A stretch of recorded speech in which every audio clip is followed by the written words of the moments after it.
The mining tunnels of Kepler Station stretched deep into the asteroid's core, abandoned for decades after the ore ran dry. Jenna Torres never expected to find anything alive down there during her botanical survey. She had been tracking unusual root growth patterns when she heard the sound that changed everything. A soft whimper echoed from the depths of Shaft 7, barely audible over the hum of her equipment. Jenna paused, her headlamp cutting through the darkness as she peered into the abandoned tunnel. The sound came again, weaker this time, like someone calling for help. Against protocol, she descended into the shaft alone. Her rope creaked as she lowered herself 20 meters down, following the desperate sounds. At the bottom, her light revealed something impossible. A figure huddled against the wet stone wall, clearly not human. The alien woman was breathtaking despite her dire state. Her skin held an opalescent quality that shifted from deep purple to silver in the lamplight. Delicate ridges traced elegant patterns along her neck and arms, while her hair fell in cascading waves of midnight blue. She wore the tattered remains of what looked like ceremonial robes, now torn and stained. "Please," the alien whispered in accented English, her voice melodic despite her obvious pain. "I thought no one would come." Jenna's heart raced as she approached carefully. The woman's large, luminous eyes tracked her movement with a mixture of hope and terror. Multiple cuts covered her exposed skin, and she favored her left leg heavily. "I'm Jenna," she said softly, pulling medical supplies from her pack. "I'm not going to hurt you. What's your name?" "Cathara," came the whispered reply. The alien flinched as Jenna knelt beside her, but didn't pull away. "You should leave me. They will come for you too if they find you helped me." "Who will come?" Jenna asked, beginning to clean the worst of Kithra's wounds with gentle hands. She tried to ignore how beautiful the alien woman was, even in her current state. "The Vex Council. I am marked for exile, cast out to die." Kithra's voice cracked. "I refused their chosen mate, refused to bear children for their genetic programs. So they threw me into this pit to rot." Jenna's jaw tightened in anger. "Well, they picked the wrong pit. I'm getting you out of here." As she worked to stabilize Cathara's injuries, their eyes met frequently. Each time, Jenna felt a strange pull, an immediate connection that transcended species. Kithra's gaze held intelligence, strength, and something else that made Jenna's pulse quicken. "Why, Kithra?" asked as Jenna fashioned a makeshift splint for her leg. "Why risk yourself for a stranger?" Jenna paused, considering the question. The honest answer surprised even her, because no one deserves to die alone in the dark. "And because something tells me you're worth the risk." Sanctuary Jenna's research station sat on the outer rim of Kepler Station, isolated enough to avoid prying eyes. She had managed to get Cathara there without detection, though the alien woman had passed out from pain during the journey. Now, 12 hours later, Cathara was finally awakening on Jenna's medical bed. "Where am I?" Cathara's voice was stronger now, though still cautious. "My lab, you're safe here." Jenna set down her coffee and moved closer. In the proper lighting, Cathara was even more stunning. Her injuries were healing remarkably fast, the cuts already beginning to close. Cathara tried to sit up, wincing slightly. She wore one of Jenna's oversized shirts. The human clothing looking oddly endearing on her tall, elegant frame. "Should not have brought me here. If the Vex discover this place, let me worry about that." Jenna sat on the edge of the bed, maintaining careful distance. "Tell me about your people. Help me understand what's happening." Over the next several hours, Cathara explained the rigid caste system of her people. The Vex prized genetic diversity above individual choice, arranging bonds based on biological compatibility rather than personal desire. As someone with rare genetic markers, Cathara had been considered too valuable to choose her own path. "I wanted to explore the stars, to study other worlds," she said, her luminous eyes distant. "Instead, they wanted to lock me in a breeding chamber for the rest of my life." Jenna felt a surge of protective anger. "That's not living. That's imprisonment. You understand?" Cathara looked at her with wonder. "Most of my own people called me selfish, ungrateful. They said my desires meant nothing compared to the needs of our species." "Your desires matter." Jenna's voice was firm. "You matter, not just what you can provide for others." Something shifted in Kithra's expression. She reached out tentatively, her cool fingers brushing Gina's hand. The touch sent electricity up Gina's arm, and she didn't pull away. "I have never met anyone like you," Kythera whispered. "Your people value individual choice above survival? Try to balance both. But yes, personal freedom is pretty important to us." Jenna found herself moving closer, drawn by the alien woman's proximity. Sometimes the bravest thing you can do is choose your own path. Their faces were inches apart now. Jenna could see flecks of gold in Kythera's purple eyes, could smell the subtle floral scent of her skin. The air between them seemed charged with possibility. "Jenna Kythera," said softly, her voice uncertain. "I do not know your customs. Is this acceptable?" Instead of answering with words, Jenna closed the distance between them. Their lips met in a gentle kiss that sent warmth flooding through both of them. Kythera's lips were softer than silk, carrying a sweetness that made Jenna dizzy. When they parted, both were breathing unsteadily. "Oh, very acceptable," Jenna murmured, earning a soft laugh from Kythera. For the first time since her rescue, Kythera smiled fully. It transformed her entire face, making her radiant despite everything she had endured. "I think I am beginning to understand human customs," she said, her eyes twinkling with newfound hope. 3 days had passed since Kythera's rescue, and the alien woman had become an integral part of Jenna's daily routine. They worked together in the botanical lab, with Kythera showing remarkable aptitude for understanding plant biology. Her people's advanced knowledge of genetics complemented Jenna's practical experience perfectly. "Your root systems are fascinating," Kythera said, examining a specimen under the microscope. "On my world, we use similar networks for communication between settlements." Jenna leaned over her shoulder to look acutely aware of Kythera's proximity. The alien woman had recovered fully from her injuries, and seeing her healthy and animated made Jenna's heart race in ways she was still learning to process. "Communication through roots?" Jenna asked, trying to focus on the science rather than the way Kythera's hair caught the laboratory lights. "Bioelectrical signals. Very efficient. Across long distances." Kythera turned her head, suddenly realizing how close they were. Neither moved away. "Your species fascinates me, Jenna. You combine logic with such passion." The word hung between them, loaded with meaning. Over the past days, their connection had deepened beyond mere attraction. They talked for hours about their respective worlds, their dreams, their fears. Jenna had never felt so understood by anyone. "Passion isn't always logical," Jenna admitted, her voice soft. "Sometimes you just have to follow your heart." "Is that what you are doing now?" Kythera's luminous eyes searched her face. "Following your heart? Yes." The admission came without hesitation. "Are you?" Instead of answering, Kythera cupped Gina's face in her hands.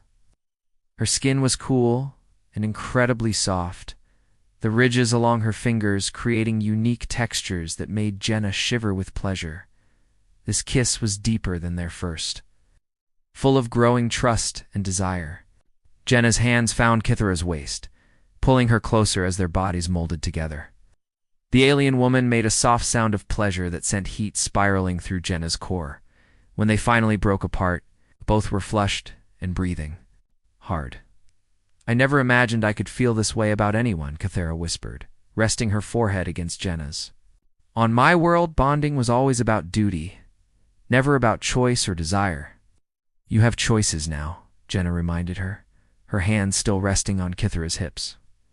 "What do you choose?" Kythera's answer came in the form of another kiss, this one hungry with newfound freedom. Her hands tangled in Jenna's hair as they moved together toward the living quarters. "Only leaving behind the sterile laboratory for the privacy of Jenna's bedroom?" That night, they discovered that desire needed no common language. Kythera's touch was reverent as she explored Jenna's body, her cool skin a perfect contrast to Jenna's warmth.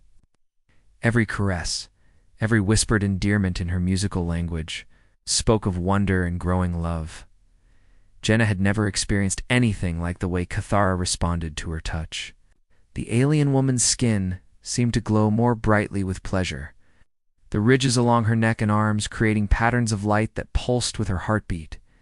Afterward, they lay entwined in the darkness, Jenna's head on Kythera's chest, listening to the slightly faster rhythm of her alien heart.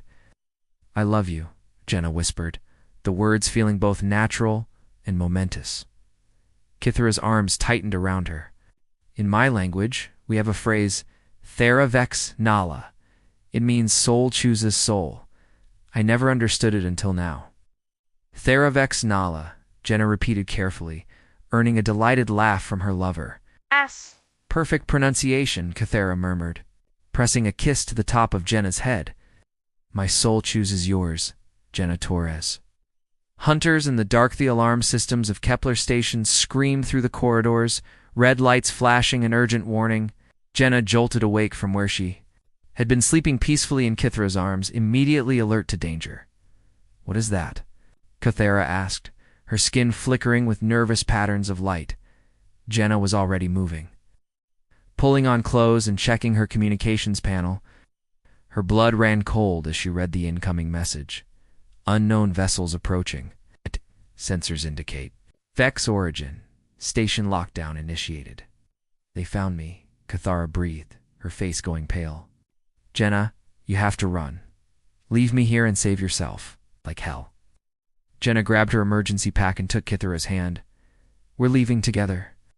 I know maintenance tunnels that don't show up on station schematics. It moved quickly. Through Jenna's lab, gathering essential supplies. Through the observation window, they could see sleek, predatory ships docking with the station. The Vex had arrived in force. Why did they come for you? Jenna asked as they slipped into the service corridors. I thought exile meant they were done with you. Should've. Kithra's voice was tight with fear and confusion. Unless they discovered something about my genetic profile that makes me too valuable to lose permanently. Oh, the sound of boots in the main corridors grew closer. Heavy, measured steps that spoke of military precision. The Vex hunters were methodical, checking every room. Every hiding place. Jenna led them deeper into the station's infrastructure. Following paths she had mapped during her botanical surveys, the air grew thicker, filled with the hum of machinery. And recycling systems. There's an old transport pod in Section 7, she whispered. If we can reach it without being detected, A energy blast scorched the wall inches from Jenna's head, and she spun to see 3 figures in dark armor pursuing them. The Vex hunters moved within human speed and coordination, their weapons charging with ominous energy. Run! Jenna shouted, pulling Kithra behind her as they sprinted through the narrow passages. But Kithra suddenly stopped, her expression hardening with resolve. No more running. She stepped in front of Jenna, facing the approaching hunters. When she spoke, it was in her own language, her voice carrying an authority that made even the armed pursuers pause. I am Kithra Velthane, daughter of the Third House, she declared, switching back to English so Jenna could understand. I invoke the right of combat trial. Face me honorably, or be marked as cowards before the council. The lead hunter removed, his helmet revealing a scarred Vex male with cruel eyes. You have no rights, exile. You belong to the state now for breeding purposes. Come willingly, and your human pet will be spared. She's not a pet, Kithra snarled, her skin flaring. With bright patterns of anger, she's the woman I choose to bond with. She's my heart. Jenna felt a surge of love and terror as she realized what Kithra was doing. By claiming her publicly, the alien woman was putting both their lives at stake. Human-Vex bonding is forbidden, the hunter stated coldly. She will be eliminated. That was when Jenna stepped up beside Kithra, her own expression fierce with determination. Try it, she said, raising her plasma cutter like a weapon. You want her? You go through me first. The hunter smiled mockingly, but Kithra placed a gentle hand on Jenna's arm. Together? She asked quietly. Together, Jenna confirmed. Whatever happened next, they would face it as one. The standoff in the maintenance tunnel stretched taut with tension. 3 Vex hunters faced 2 women armed with little more than determination and love. But Jenna had spent years studying the station's systems, and she had noticed something. The hunters had missed. Kithra, she whispered, never taking her eyes off their enemies. The plasma conduit above us, if I can overload it. You will bring down half this section, Kithra replied, understanding immediately. We could die, better than living apart. Jenna's hand found the maintenance panel behind her. Trust me, with my life. The lead hunter was growing impatient. Enough. Take them both. The council can decide what to do with the human. The hunters raised their weapons. Jenna triggered the emergency plasma dump. The conduits above them erupted in brilliant light and energy, sending cascading failures throughout the section. Emergency bulkheads slammed shut, separating the lovers from their pursuers. In the chaos, Jenna and Kithara ran. They navigated. By emergency lighting through passages filled with sparking electronics and emergency klaxons. Behind them, they could hear the hunters trying to override the lockdown systems. The transport pod, Jenna gasped, pulling Kithara toward a forgotten airlock, if it still has fuel, ... The old emergency craft was cramped and outdated, but its systems came online when Jenna activated the manual start sequence. Through the small viewport, they could see Vex ships moving to intercept them. "Where can we go?" Kithara asked, strapping herself in as Jenna fired the engines. "I know a place. Research outpost on the edge of human space. No formal treaties, no extradition. Agreements." Jenna's hands flew over the controls, plotting a course away from both human and Vex territories. "We can disappear there." Their escape pod shot away from Kepler Station just as the Vex ships moved to pursue. But Jenna had one advantage: intimate knowledge of the local asteroid field. She piloted them through gaps, too narrow for the larger. Vex vessels using gravitational slings around dense rocks to build speed. "They are falling behind," Kithara observed, monitoring their pursuers on the sensors. "Good." "Because I want to tell you something while we still have time." Jenna set the autopilot and turned to face the woman she loved. "I don't know what's going to happen to us, but I want you to know that saving you was the best decision I ever made." Kithara's eyes shimmered with unshed tears. "You gave up everything. For me, your career, your home. I didn't give up anything important." Jenna took Kithara's hands in hers, marveling again at the perfect way they fit together. "I found everything important. I found you," kissed as their small craft carried them toward an uncertain but chosen future. When they parted, Kithara was glowing softly with happiness. Her skin creating patterns, Jenna was learning, meant contentment and love. "The research outpost," Kithara said thoughtfully. "Will they accept us there?" "Dr. Hassan runs it. She's an old friend, and she believes in asking questions first and following regulations second." Jenna smiled. "Plus, she's going to be fascinated by your knowledge of genetics. You could help her work on interspecies compatibility." "Interspecies compatibility," Kithara repeated with a mischievous smile. "I believe we have already made significant progress in that field of research." Jenna laughed, pulling her close again. "Just wait until I show you human courtship rituals. We have this thing called dating that I think you'll find interesting." "I love learning about your customs," Kithara murmured against her lips. Behind them, the last Vex pursuit ship fell away, unable to match their course through the treacherous asteroid field. Ahead lay uncharted space and a life they would build together, free from the expectations and restrictions of both their peoples as their ship jumped to hyperspace. Jenna reflected on the strange turns that had led her to this moment. A routine. Botanical survey had become a rescue mission, which had become a love story, which had become a new beginning. "Theravex Nala," she whispered to Kithara as they traveled toward their new home among the stars. "Theravex Nala," Kithara whispered back. "Soul chooses soul for all time."